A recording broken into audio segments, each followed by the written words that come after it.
Muri Bungabunga Ubuzima y'iki cyumweru turareba indwara y'amaraso ikunze kuboneka mu birabura yitwa mu gifaransa anémie falciforme, mu cyongereza sickle cell anemia. Umurwayi w'iyi ndwara mu Rwanda aratubwira uko bimeze kubana n'ubu burwayi. Abayobozi muri Uganda barakora ibishoboka byose mu kubuza icyorezo cya Ebola gukwirakwira. Ikindi kandi laboratwari nshya muri Uganda zirakurikiranira hafi iyi ndwara zandura ziva ku nyamaswa zijya ku bantu imbere mu gihugu no hanze y'imbibi zacyo. Izo nkuru hamwe n'izindi ni muri kiganiro Bungabunga Ubuzima.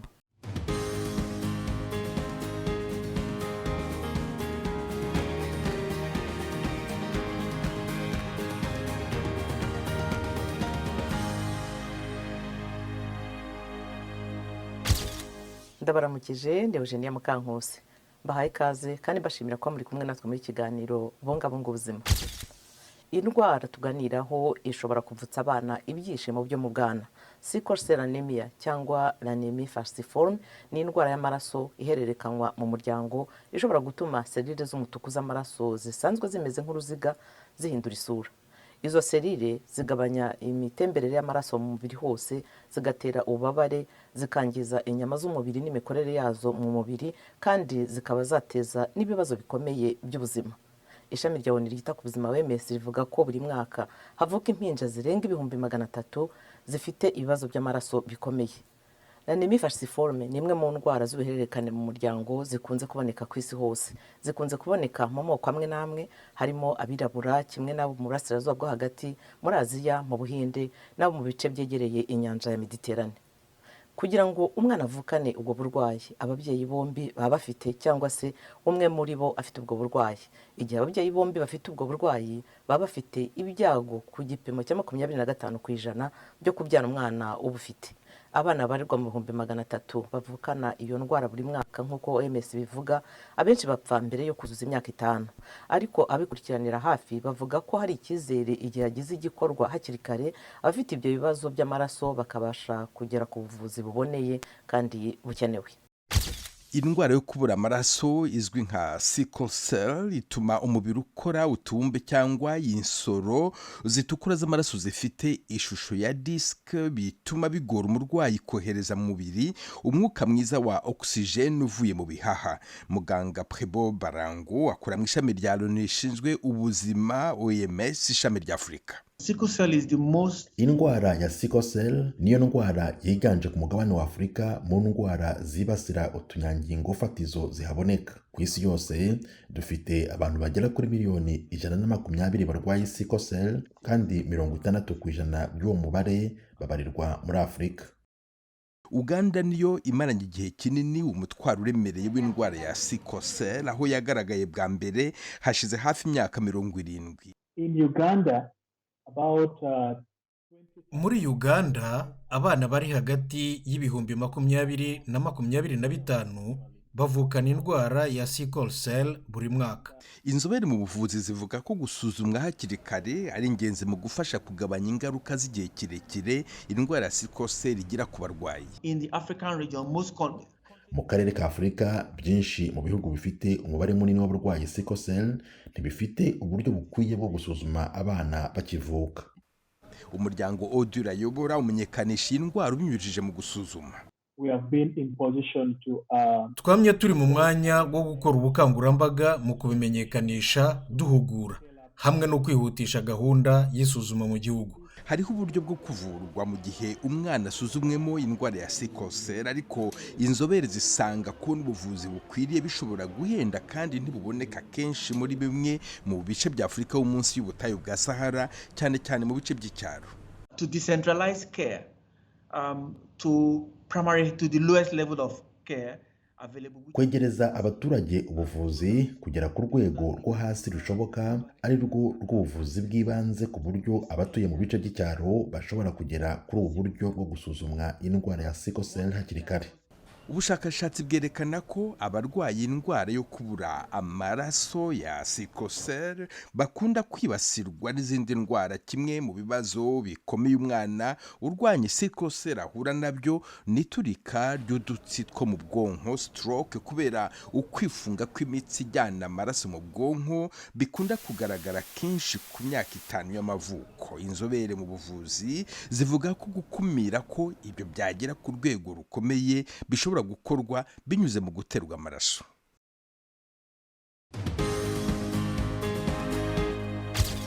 Utekereza iki kuri iyi ndwara ya anémie falciforme sickle cell anemia, uburwayi bw'amaraso? Hari umuntu uzi ufite ubu burwayi? Ese iyi ndwara uyifiteho amakuru angana iki? Ibi ni bimwe mu bisubizo kuri ibi bibazo byakusanyijwe kuri Facebook by'abari i Lomé muri Togo. J'ai découvert que j'étais vraiment drépanocytaire à l'âge de 19 ans.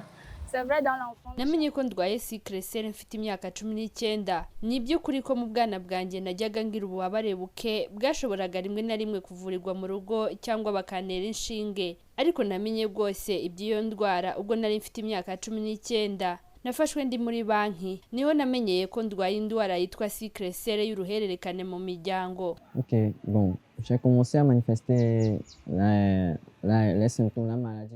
Natangiye kugaragaza ibimenyetso by'iyi ndwara mfite imyaka 2.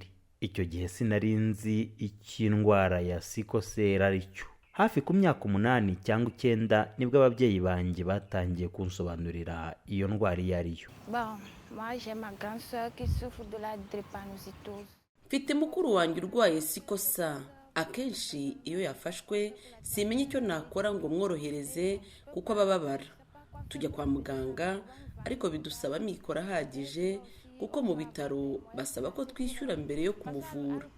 Mu kumuherekeza kenshi nkora ibishoboka byose ku buryo yifubika neza mbere yo gusohoka iyo hakonje. Muganga Mustafa Abubakar Jamda yigisha mu ishami ry'ubuvuzi kuri kaminuza ya Abuja muri Nigeria. Atunyuriremo ibijyanye n'iyi ndwara y'amaraso. The treatment options are usually conservative. Usually is to prevent. Uburyo bw'ubuvuzi akenshi bushingiye ku gukumira, ubusanzwe no gukumira imimerere yatuma abantu bashyirwa mu gice cy'abarwaye indwara ya sickle cell. Ese iyo mimerere ni iyihe? Abana bagomba kurindwa kwandura indwara iyo ari yo yose, by'umwihariko malariya. Ibi ni ukubera ko nk'uko mubizi malariya inibasira amaraso kimwe n'indiririzi zo mu nsoro zitukura z'amaraso. Rero ituma habaho kuremba, kandi ntihaba hagomba kubaho kujya ahari ubushyuhe cyangwa ubukonje bukabije. Mu gihe barwaye indwara iyo ari yo yose bagomba guhita bavurwa bwangu, ndetse n'igipimo cy'amaraso cyabo kigomba gupimwa mu buryo buhoraho kugira ngo niba habayeho kugabanuka bibe byagaragara, ndetse nibiba ngombwa habeho guterwa amaraso. Ikindi, bagomba guhabwa inyunganiramirire zifasha umubiri wabo mu ikorwa ry'amaraso kubera ko riba ryaragiye risenyuka. Rero bashobora gufata imwe mu miti izabafasha mu kongera ingano y'amaraso umubiri ukora mu rwego rwo kuziba icyuho cyayatakaye biturutse ku isenyuka ry'insoro z'amaraso ziremyemo utubumbi. Nta muti ukiza indwara ya sickle cell y'ubwayo, ariko kandi ikoranabuhanga mu buvuzi rimaze gutera imbere ku buryo hari uburyo buteye imbere bwo kubaga bushobora gukorwa. Bumwe muri ubwo buryo ni uguhindurirwa umusokoro wo mu magufwa. Rero iyo umusokoro usimbuwe ntitwavuga ko indwara ikiza ubwayo, kubera ko ubyibuke ko twavuze ko ari indwara y'uturemangingo fatizo. Ibyo rero ntibihindura uturemangingo fatizo tw'umuntu. Amire Mukundwa w'imyaka 28 yavukiye muri Repubulika ya Demokarasi ya Kongo. Umuryango we wimukiye mu Rwanda akiri muto cyane. Mu bwana bwe Amire yahoraga arwaye, ariko ntabwo bari bazi uburwayi afite ubwo aribwo. Nyuma yaje kujya ku bitaro aho yakorewe ibizamini by'amaraso bamusuzuma uburwayi bw'amaraso ubu burwayi turimo kuganiraho sickle cell anemia cyangwa se anémie falciforme, aratunyuriramo inkuru ye.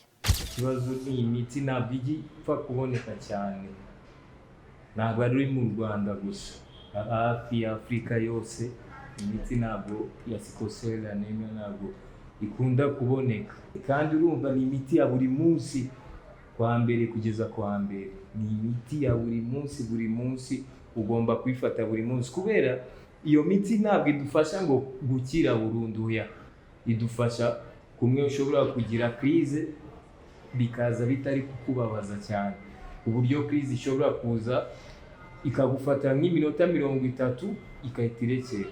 Iyo hashusheho tuba tumeze neza, tuba turi normal nk'abandi bantu bose, ariko iyo hakonje, haba ari imbeho cyangwa se hakabyuka hakonje, ako kanya ku muntu uzi ko arwara sickle cell anemia ntabwo yava mu rugo.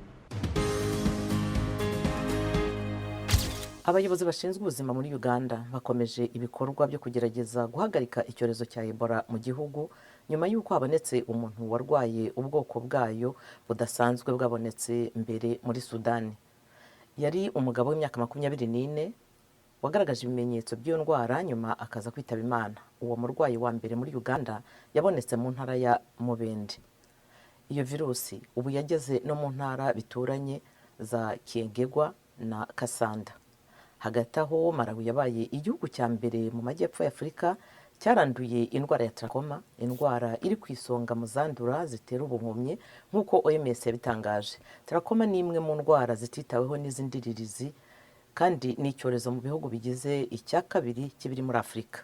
Malawi ni igihugu cyiza ku mwanya wa 4 cya Afurika cyarwanyije indwara ziterwa na bagiteri nyuma ya Ghana, Gambia na Togo.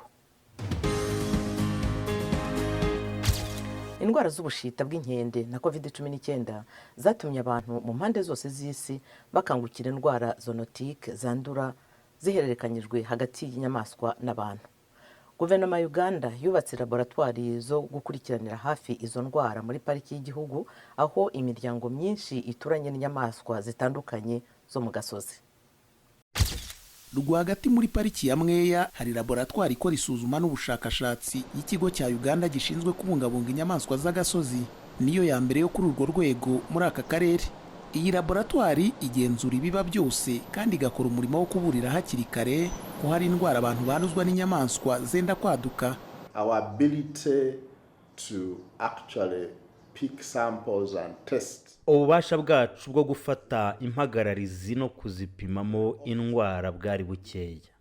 Kenshi cyane iyo byabaga ngombwa ikigo cya leta gishinzwe ubushakashatsi kuri za virusi gikorera Entebbe wayirwaye nicyo cyadufashaga kohereza izi mpagararizi mu mahanga kugira ngo babashe kudupimira indwara irimo iyo ariyo. Ibyorezo bya COVID-19 n'ibicurane by'inkende byazamuye impungenge mu bashakashatsi ku byerekeranye no kongera kwaduka kw'indwara zandura zihererekanywa hagati y'inyamaswa n'abantu. Ikigo cya leta y'Amerika gishinzwe kugenzura indwara z'ibyorezo kivuga ko izirenga 1/2 mu ndwara zose zibasira abantu nka malaria, Ebola n'izo mu myanya y'ubuhumekero zikomoka ku nyamaswa.